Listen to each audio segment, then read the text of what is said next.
Eto naman po mga bossing ko ang ating luya. Ang luya mga bossing ko ay isa sa pinaka-powerful na pang-attract ng swerte at pantaboy ng kamalasan. Alam niyo po ba mga bossing ko na ang luya, mentras po itong natutuyo ay mentras po siyang napakaswerte lalo na sa pera. Ngayon po mga bossing ko, ang gagawin niyo lamang po ay ganito. Ito po mga bossing ko ang ating luya. Harap ka sa gawing silangan ng mga bandang alas 7. Pwede nyo rin gawin ang ating mga pampaswerte kada sumasapit mga bossing ko ang full moon.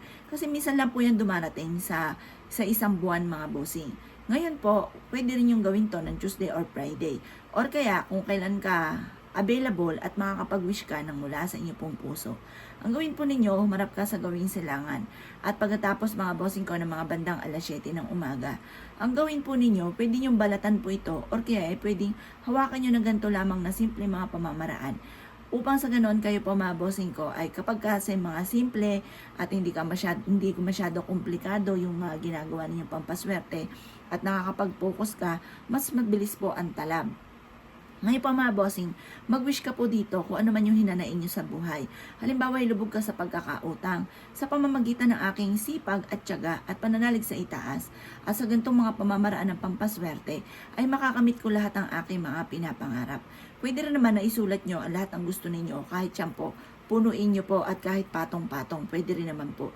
Pwede rin naman na mag-wish ka lang mula sa inyong pong puso.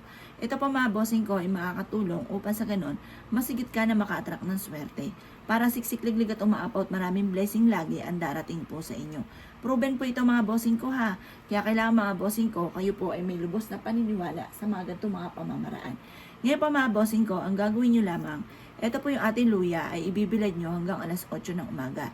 Makalipas ang alas 8 ng umaga mga bossing ko, ilalagay nyo po ang ating luya sa ilalim ng inyong higaan or kaya isabit nyo po ito sa may pintuan po ninyo. Magdudulot po ito ng swerte. Ngayon pa mga bossing ko, ito po ay mabisa ring pantaboy ng mga kamalasan. Pangontra rin po ito sa mga toxic sa buhay natin, kagaya ng mga taong chismosa, pakalimera at inggitera, at sa mga taong may masamang intention po sa inyo mga boss. Ngayon pa mga bossing ko, mas mainam na gawin ito na sikreto lamang. Kasi once na may nakakaalam mga bossing ko, pumukontra po mga bossing ko ang mga nakakaalam at maaaring napapangunahan ka agad ng inggit at sinasabi na baka ikaw ay yumaman or maaaring ikaw ay swertihin. Kaya mas mainam mga bossing ko na wala na kahit sino man ang nakakaalam. Kung ikaw'y naniniwala sa mga ganitong mga pamamaraan, ay mainam na subukan nyo po ito. Magmumula sa puso ang inyo po mga kahilingan. Kung ikaw ay isa sa mga naniniwala at na magiging matagumpay ka, huwag ka na magpatumpik-tumpik pa, subukan nyo po ito, proven po ito na napakaswerte. Ngayon pa mga bossing ko, gawin nyo po ito mula sa puso ang pag-wish at maniwala ka na makakamtan nyo ang lahat ng inyo po mga pinapangarap.